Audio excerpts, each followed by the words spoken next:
Llegamos al último bloque de esta edición del Economista Callejero. Estamos hoy con nuestro amigo, eh, experto en libros, amigo de libros, que es algo que a mí me gusta repetir siempre. La gente ama los libros y los defiende. Juan es uno de ellos. Y además nos decía que ha traído recomendaciones para regalos de Navidad. Claro, porque estamos en la mitad de diciembre y llega ese momento tan inevitable de las fiestas y de pensar en comprar regalos. Justo hoy estaba leyendo que en Islandia, en las fiestas navideñas se regala exclusivamente libros. No sé si sabían No, eso. no, no. Es una tradición que nace en la Segunda Guerra Mundial, a partir de la independencia del país, y el papel era uno de los pocos bienes no racionados, o sea que no tenía restricciones de importación.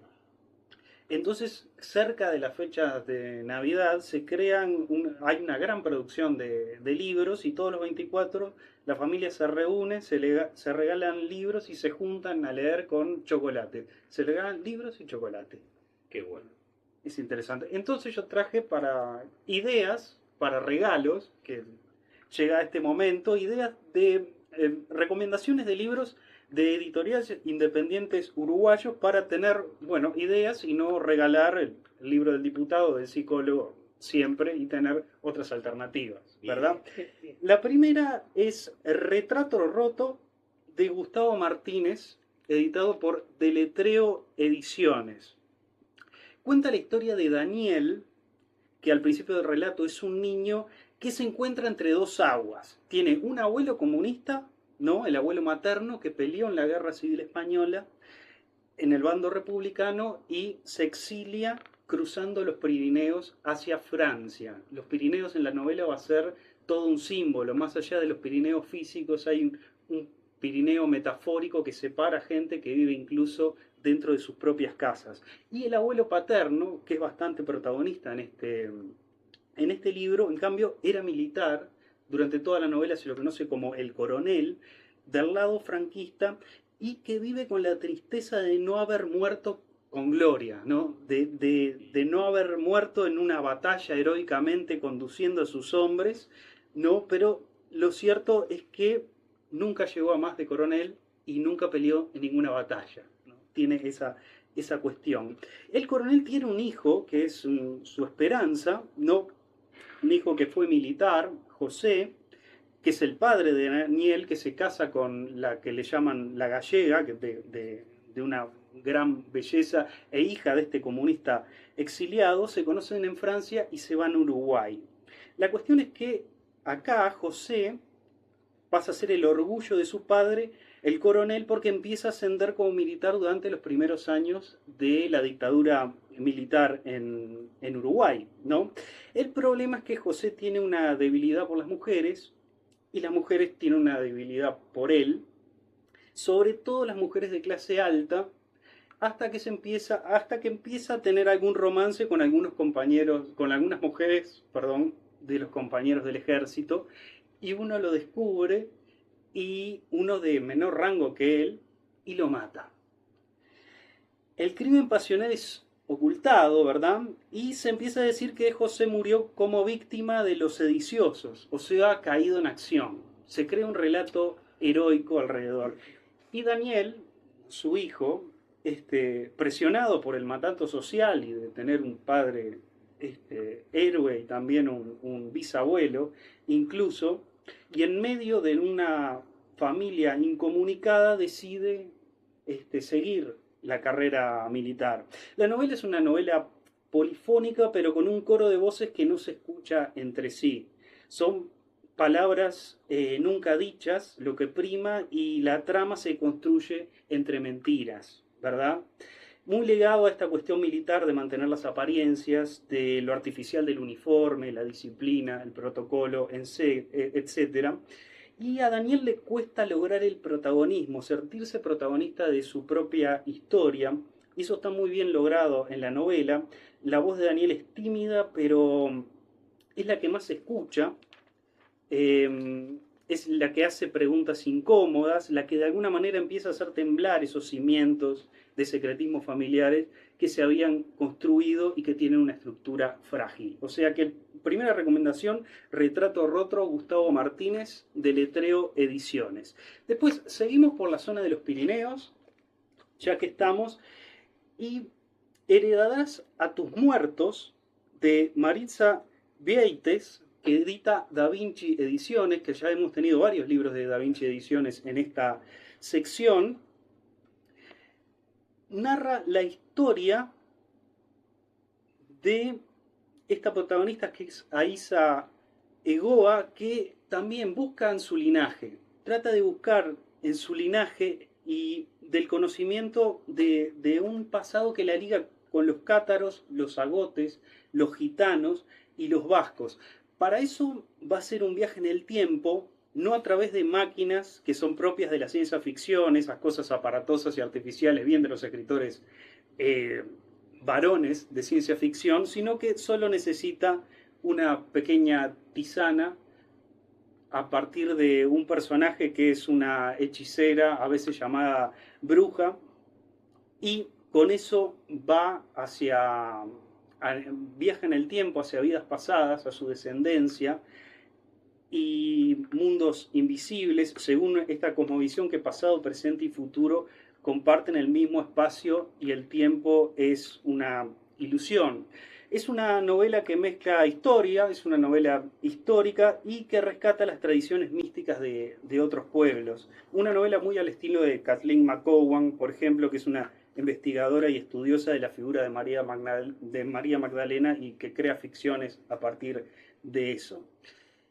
Y la otra recomendación, todos sabemos que estamos vivimos tiempos muy difíciles, tiempos en que reina la desesperanza y naufragamos en un mar de desasosiego, tiempos donde la raza humana parece ir camino a su propio exterminio, tiempos de crisis medioambiental y desastres naturales, tiempos de guerras atroces y limpieza étnica. El ser humano ha sido abandonado por Dios, nos decía Nietzsche. Tiempos en que la ambición nos ha conducido al más oscuro de los abismos. En tiempos como estos, ¿de qué podemos aferrarnos? ¿Qué es lo que nos queda, si nos queda algo? A los uruguayos nos queda el fútbol. Entonces, la tercera recomendación es Orígenes y desarrollo del fútbol en el Uruguay, Nuevas Miradas, 1870-1924, de Juan Carlos Luzuriaga. Un libro que esta es la tercera edición actualizada, editada por Alter Ediciones, una edición muy linda que tiene imágenes y tiene gráficos. Se puede ver hasta la indumentaria, los colores y diseños de los primeros clubes uruguayos. Según el propio autor en la introducción, y aprovechando que ahora después viene el programa deportivo, quizás enganchamos a algún oyente del programa que sigue y le recomendamos este libro. Dice, este libro propone observar el desarrollo del fútbol en el Uruguay desde sus inicios y difusión en la última década del siglo XIX, hasta su consolidación como deporte y espectáculo de masas 20 años después. Tiene cosas muy interesantes que a mí me llamaron la atención sin ser muy futbolero, ¿no? La gran presencia británica que tenía el Uruguay en la segunda mitad del siglo XIX y su gran influencia. De hecho, los primeros cuadros fueron británicos.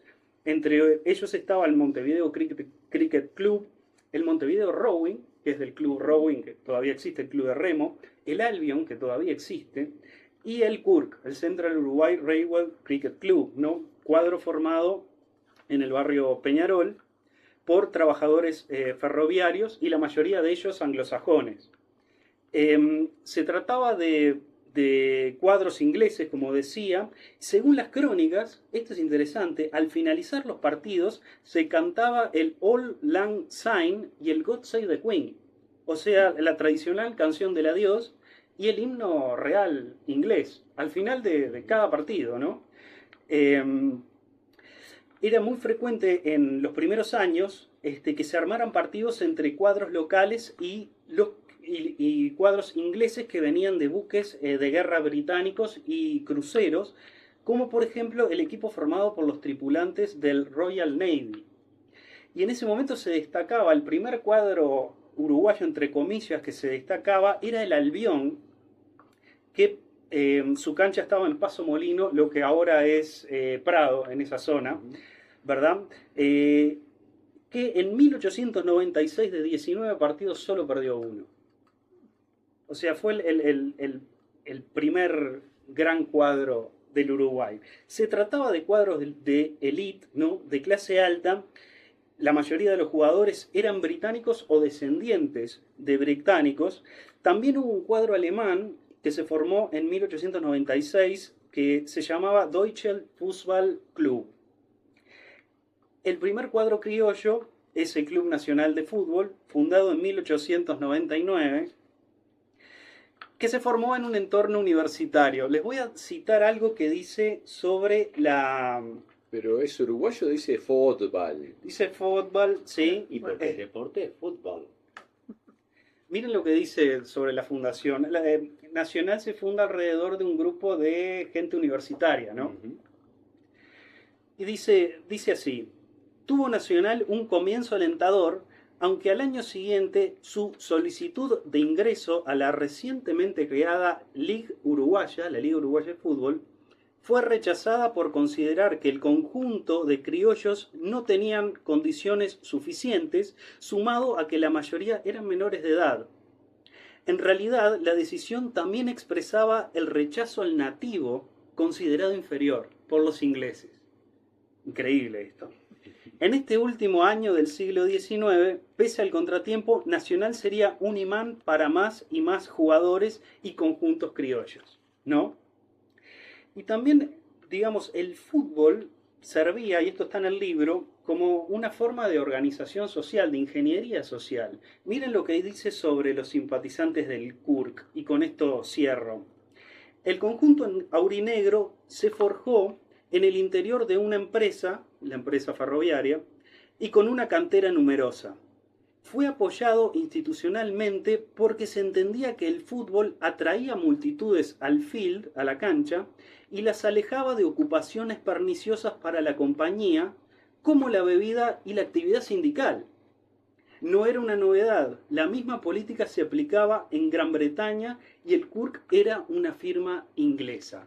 O sea, orígenes y desarrollos del fútbol en el Uruguay, nuevas miradas, 1870-1924, de Juan Carlos Luzuriaga, edita Alter Ediciones, y un último aviso sobre Alter Ediciones: el 20 de diciembre se presenta el libro Junta Cadáveres, de Diego Pérez Lema, en el que también colaboran Adriana Filgueiras y Gabriel Peveroni. El evento va a ser en la Feria Ideas Más, ahí en el Parque Rodó, este sábado 20 de diciembre, 17 horas, Alter Ediciones, Junta Cadáveres. Gran recomendación para este fin de semana, que aparte se publica ese día. Pueden conseguirlo ese mismo día, que también lo pueden meter en el arbolito.